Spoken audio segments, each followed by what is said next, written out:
아멘. 감사합니다.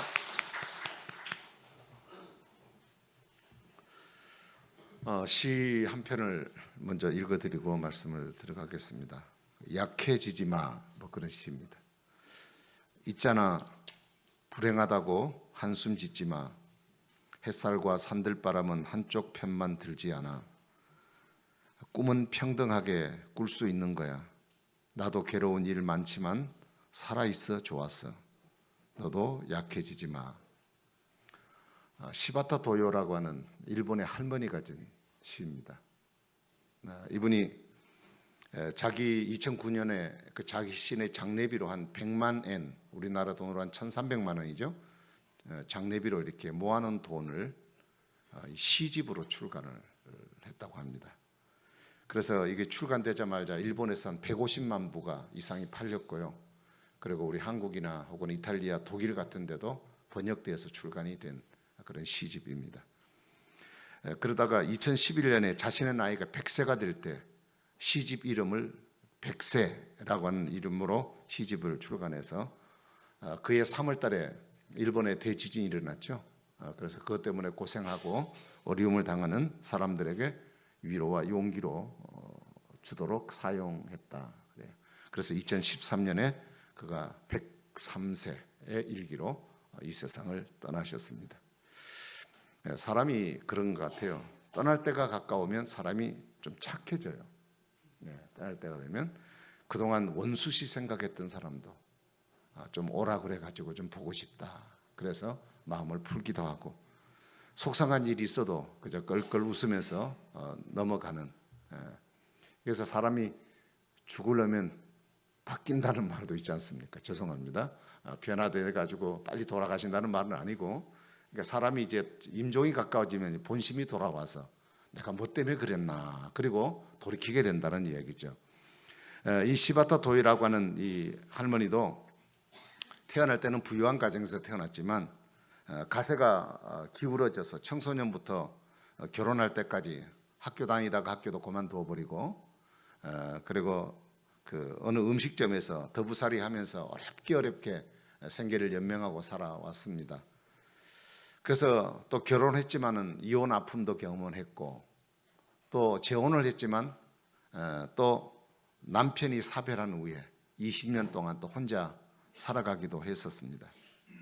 그래서 그가 죽기 전에 이 시를 통해서 자신의 아픔을 돌아보면서 많은 사람들에게 격려와 용기를 주었다 그럽니다.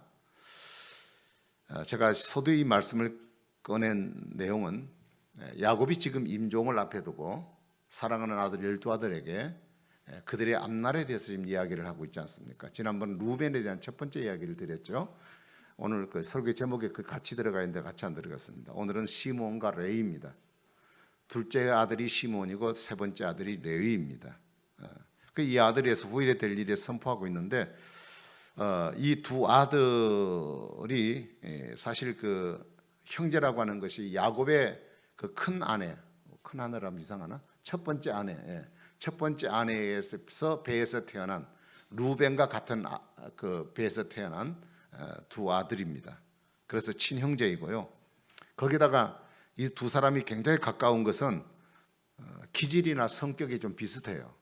어떤 일을 해보면요, 딱 뜻이 맞는 사람이 있어요. 근데 이 두 형제는 사건만 일어났다면 마음과 뜻이 딱 일치가 돼요. 그래서 마음이 하나가 된다는 것은 굉장히 좋은 일이고, 또 어떤 일을 시도함에 있어서 상당히 시너지 효과도 있는 경우라고 생각을 해봅니다. 근데 이 야곱의 예언을 들으면서 좀 특이한 점을 우리 두 가지를 발견합니다. 이들에 대해서 첫 번째는 뭐냐면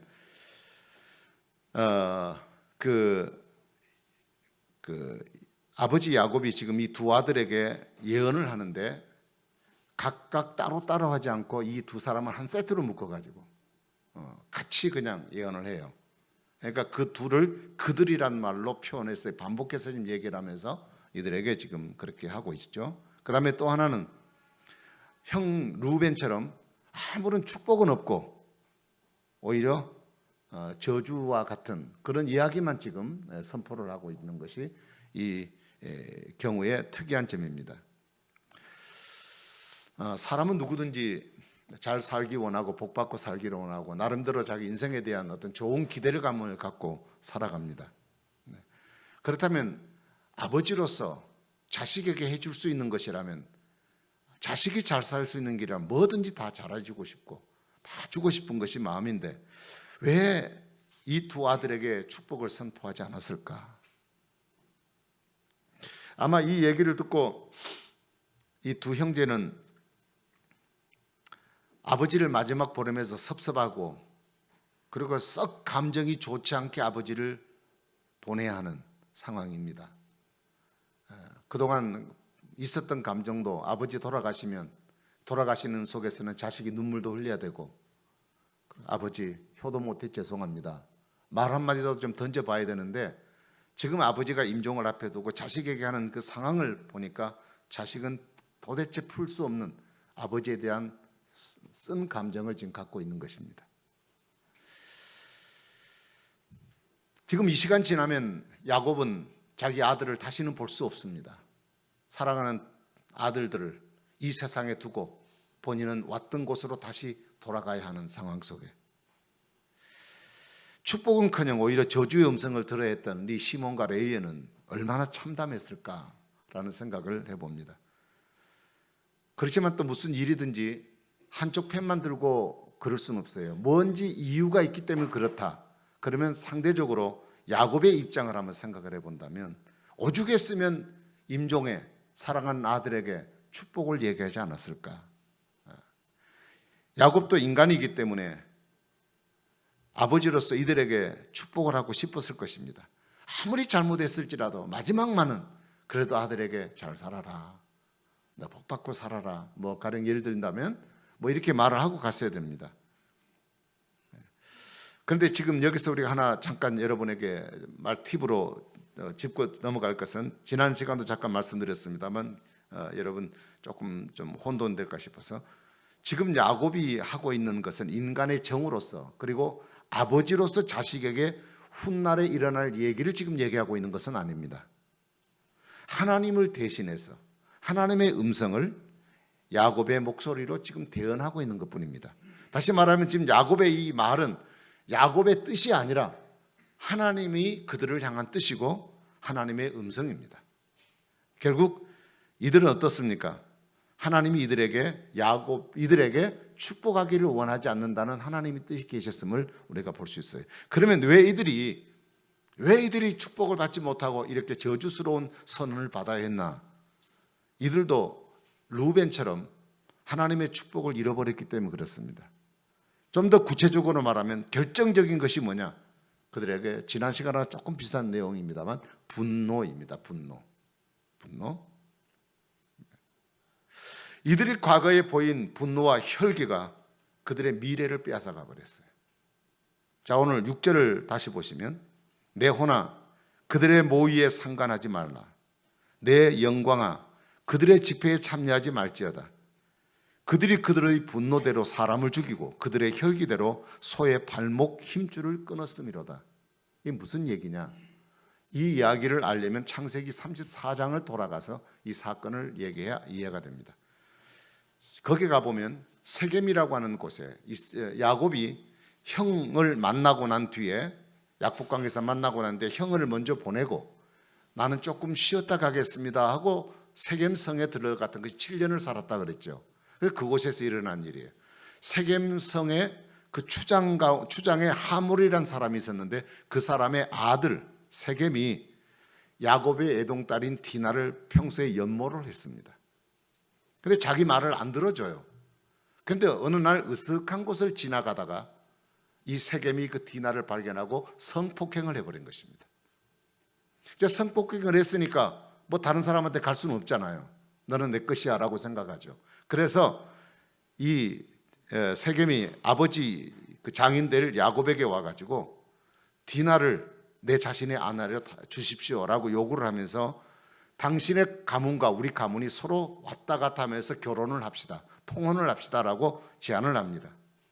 자, 이 말을 시종일관 듣고 있었던 야곱의 아들들이 열이 끌어올랐습니다. 분노가 생겼습니다.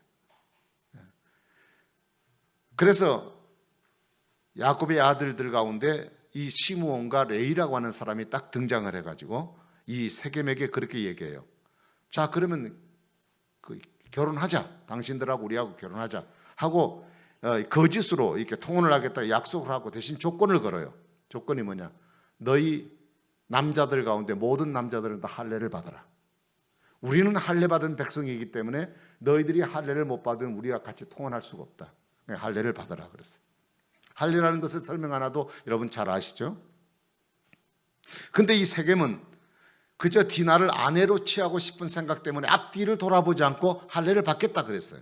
그래서 자기 동족에게 속해 있는 모든 남자들에게 다 할례를 받게 했어요. 할례를 받고 나면 어느 정도 움직이려면 7일의 시일이 걸립니다. 그런데 할례를 행한 후에 3일쯤 되던 날 이 디나의 일로 분노가 솟아올랐던, 그리고 분노가 아직도 가라앉지 않던 야곱의 아들들 중에 가장 혈기가 있는 이 시므온과 레위 두 사람이, 어떤 사건만 있으면 짝짝꿍이 잘 되는 이 두 사람이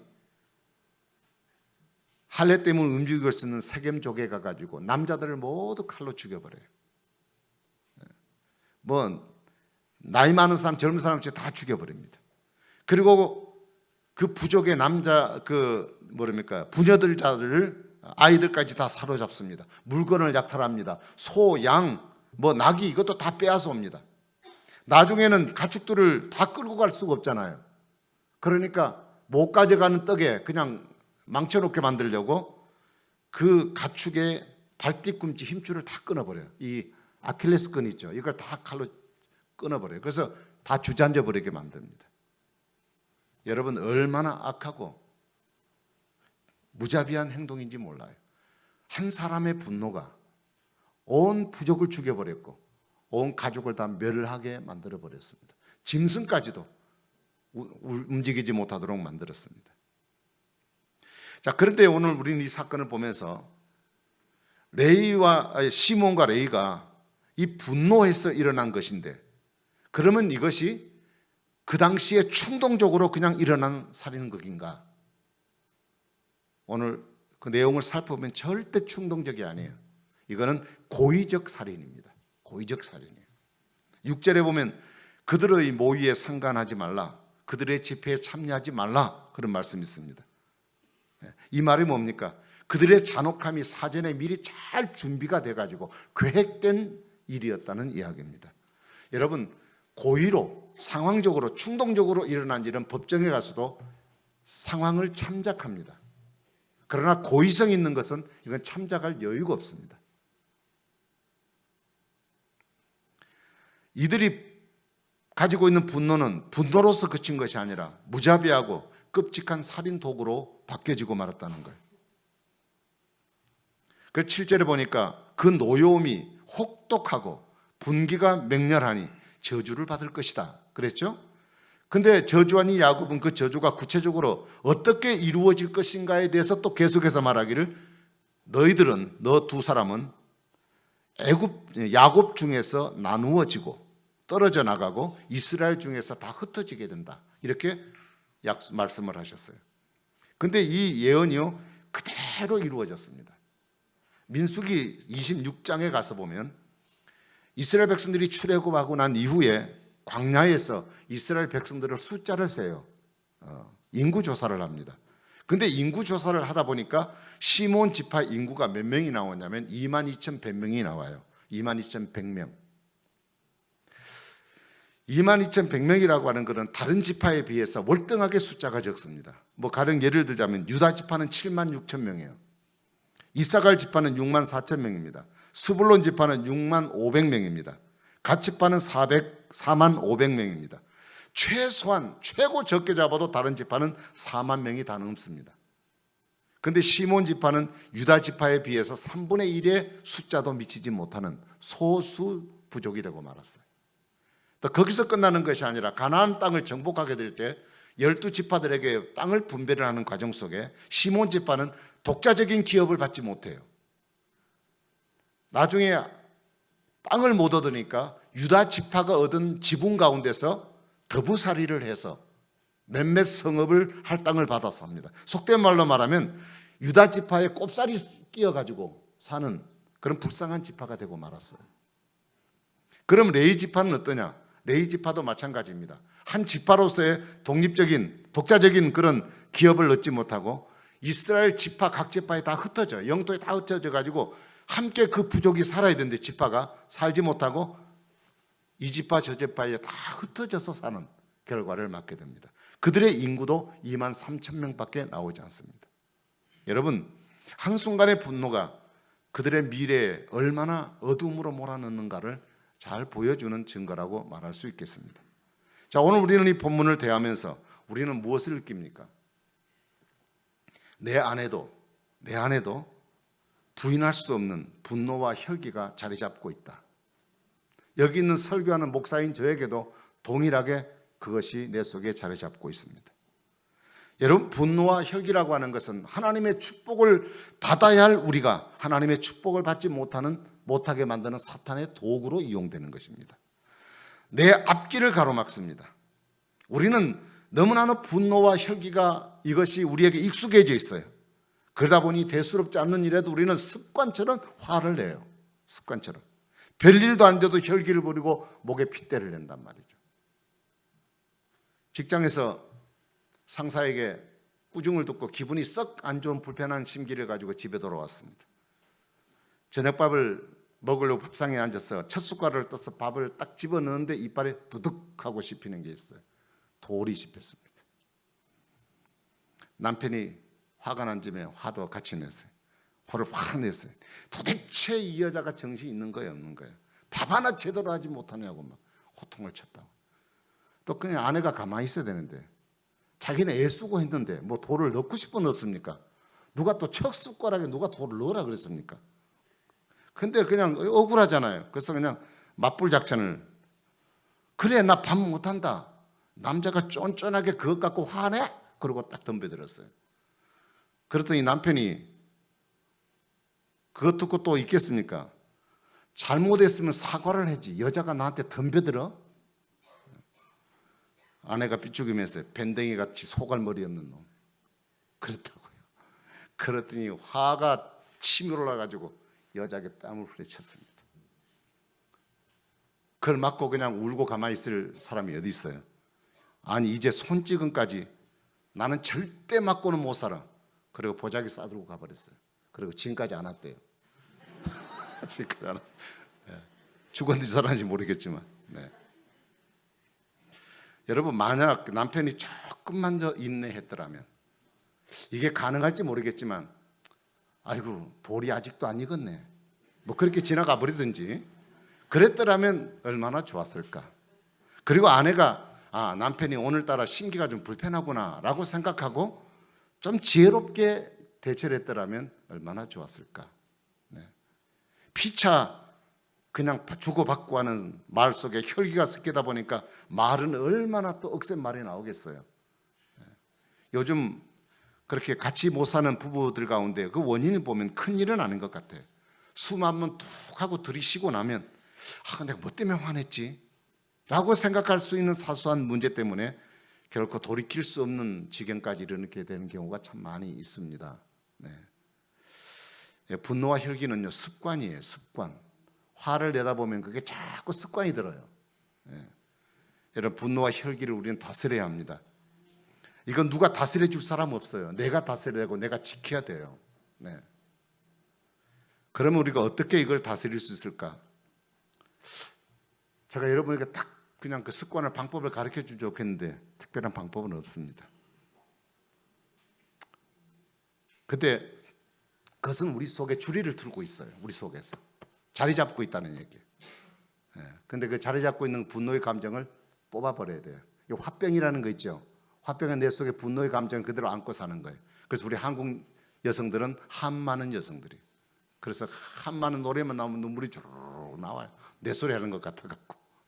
그게 그냥 감정의 문제가 아니라 그런 언젠가 그 분노가 터질 수 있고 분노가 나를 어떻게 망하게 만드는지도 몰라요. 그래서 이것은 성경적으로 보면 우리 속에 내재해 있는 쓴뿌리라고 말할 수 있습니다. 반드시 캐내야 하는 쓴뿌리가 자리 잡고 있는 거죠. 잠언에 보면 그 분노에 대한 얘기가 참 많아요. 근데 한 가지만 얘기를 하면 잠언 15장 18절에 보면 분을 쉽게 내는 자는 다툼을 일으킨다 그랬거든요. 혹시 여러분 속에 누구를 미워하는 감정이 있으십니까?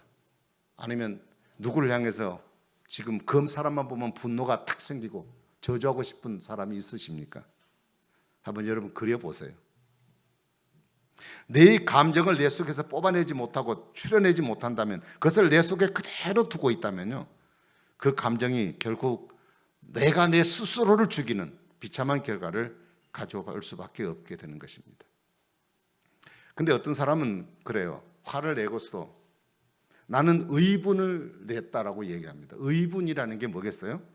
공익과 원칙을 위한 화를 내는 것, 분노하는 걸 의분이라고 그러거든요. 그 자기가 내는 의는, 그 분노는 다 공익을 위해서, 원리를 위해서, 원칙을 위해서 했다고 그럽니다. 내가 한 일은 다 로맨스죠, 뭐. 다 로맨스예요. 근데 여러분, 사람은요, 죄성을 가지고 있기 때문에 하나님이 분노하셨다, 예수님이 분노하셨다는 분노와 우리 인간의 분노는 그는 자체가 다릅니다. 그분은 죄가 없으신 분이세요. 그건 죄와 상관없는 분노이기 때문에 그 분노는 사랑입니다. 그러나 우리 인간은 아무리 사랑으로 분노한다 할지라도 그 분노 속에는 죄의 감성이 같이 묻어나게 돼 있어요. 에베소 6장에 보면 자녀들에게 훈계할 때 자녀를 노엽게 하지 말라는 말씀이 나오죠. 자녀를 노엽게 하지 말라는 얘기가 뭐냐? 자녀에게 상처가 되지 않게 하라는 얘기예요. 상처가 되지 않게.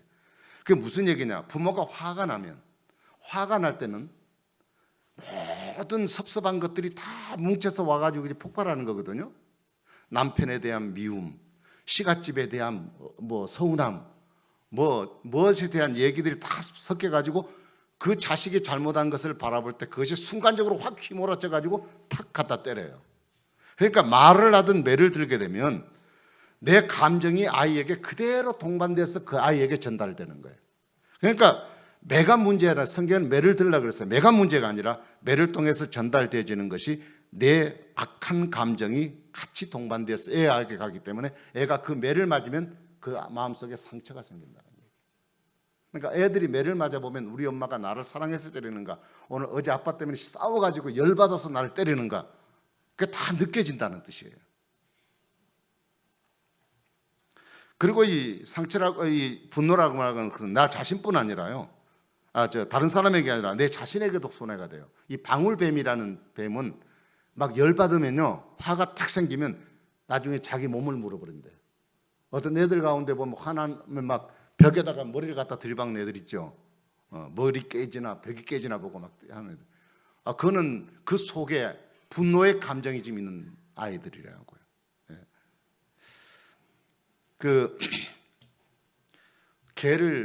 개 한 마리를 4시간 동안 묶어놓고 약을 오르게 하고 막 때리게 그래가지고 때리고 약을 오르게 만들어 놓고 그 뇌수를 추출해 봤더니 거기에서 시안이라고 하는 독소가 나오더래요. 근데 그 독소가 개 한 마리에서 추출하는 독소가 개를 80마리를 그 자리에서 죽게 만드는 독소랍니다. 어떤 분이 그런 얘기했어요. 미국의 문화는 그 분노의 문화라고 하는 얘기를 하는 책을 읽어본 적이 있습니다. 분노의 문화다. 이 분노의 문화가 미국을 망하게 만든다고 그랬어요. 그 분노가 뭘로 표출되느냐?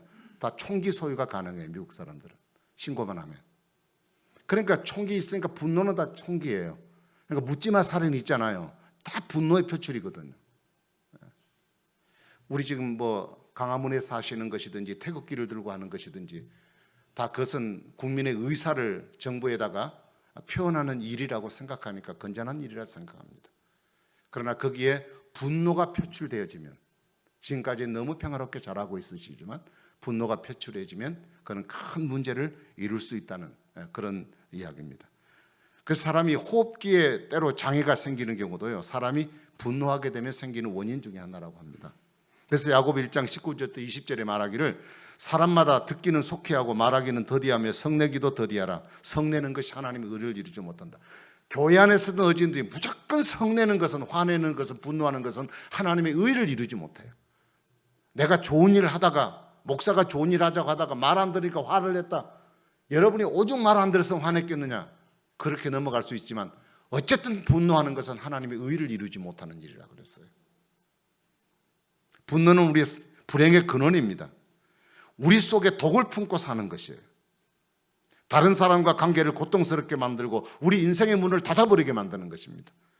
그러나 분노를 잘 다스릴 때 우리는 그런 절망의 시기의 감정에서 자유로워지고 다른 사람과의 모든 웹을 푸는 행복한 인생을 살아갈 수 있게 될 것입니다.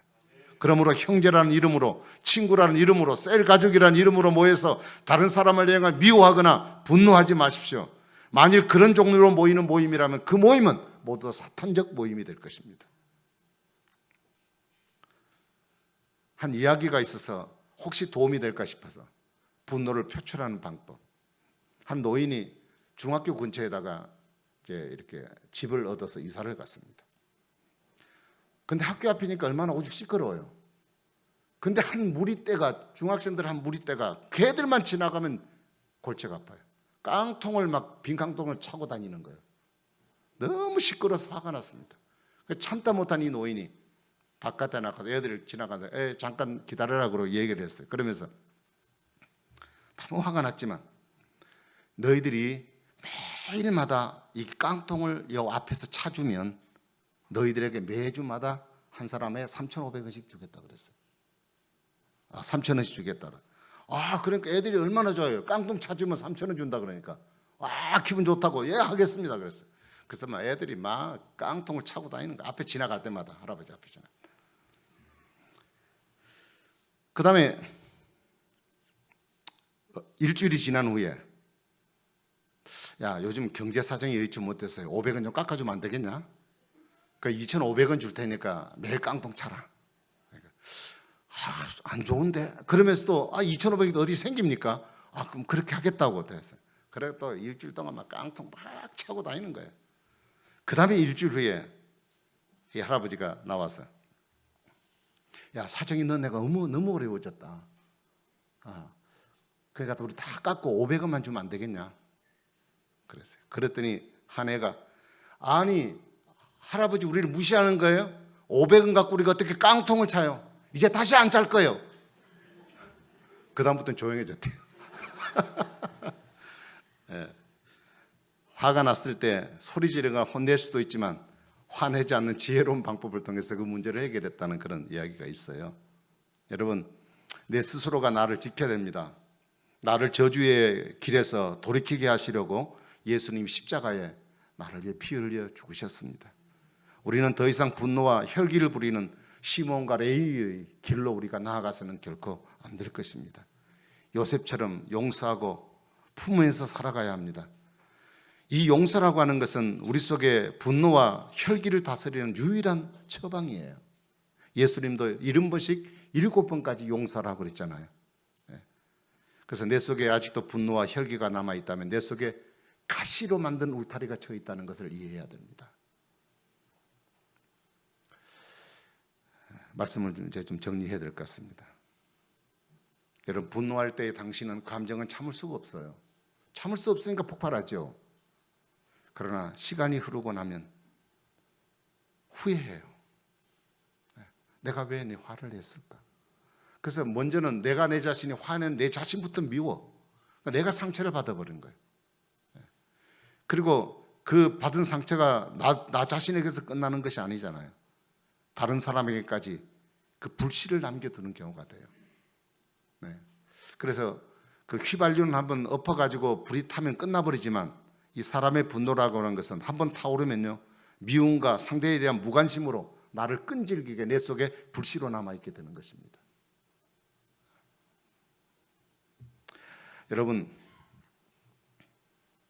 시간이 조금 지나면 이해되지 않을 것이 없는 그런 부분 때문에 여러분 너무 분노내어서 그것 때문에 내 자신과 상대방에게 아픔과 상처를 주지 말고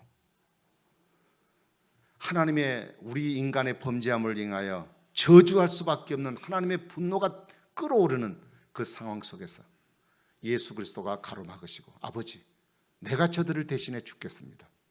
그래서 나를 대신해서 십자가에 죽어주심으로 하나님의 분노를 가라앉히게 하셔서 우리를 하여금 하나님의 사랑을 받는 자녀가 되게 하신 하나님의 놀라운 사랑을 받은 우리입니다. 여러분 마음을 넓게 열고 품어주시고 사십시오. 여러분 용서는 축복의 통로예요. 우리가 용서는 행복의 날을 위한 가장 확실한 보험입니다. 2017년 행복의 날로 만들고 싶다면 그것은 용서하는 여러분들의, 우리 자신들의 몫이라는 것을 아시고 하나님께 기도함으로 성령의 능력에 도움받아 이 감정을 다 뽑아내고 주님 안에 주님 주신 사랑으로 충만하여 복받는 한 해가 되시기를 주의 이름으로 축원합니다. 기도하겠습니다. 우리 같이 한번 하나님께 잠시 기도하겠습니다. 여러분 생각나시는 내용을 가지고 하나님 앞에 기도하시고, 하나님, 내 속에 있는, 나도 모르는 사이에 늘 속에 가라앉아 있는, 아직도 뽑아내지 못한 그런 쓴뿌리 같은 내 속에 분노가 있습니다. 주님, 이 시간도 그리스도의 십자가로 용서해 주시고 성령의 불로 나를 태워주셔서 하나님, 정말 하나님의 사람, 평화의 사람, 축복의 사람, 용서의 사람이 되게 해 주십시오.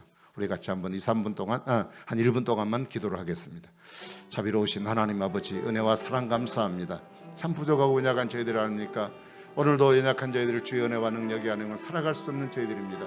주여 붙들어 주시옵소서. 주의 사랑을 가지고 분노하고 화를 낼 수밖에 없는 저희들이지만 하나님, 오늘도 우리와 함께 하신 내를 깨닫고 날마다 주 앞에 온전함으로 주의 뜻을 이루어 살아갈 수 있는 저들의 신앙이 될 수 있도록 도와주옵소서. 예수 그리스도의 인격을 받았다는 저희들이, 그리스도의 은혜로 구원받은 하나님의 아들이, 하나님의 은혜로 인해 용서받은 우리가 하나님 아버지, 다른 사람을 용서하지 못하고 이해하지 못하고 내 감정을 우선순위로 삼고 살아가기 때문에 하나님, 우리는 감정의 상대방을 향해 폭발할 때가 얼마나 많습니까? 주여, 우리의 잘못을 용서하여 주옵소서.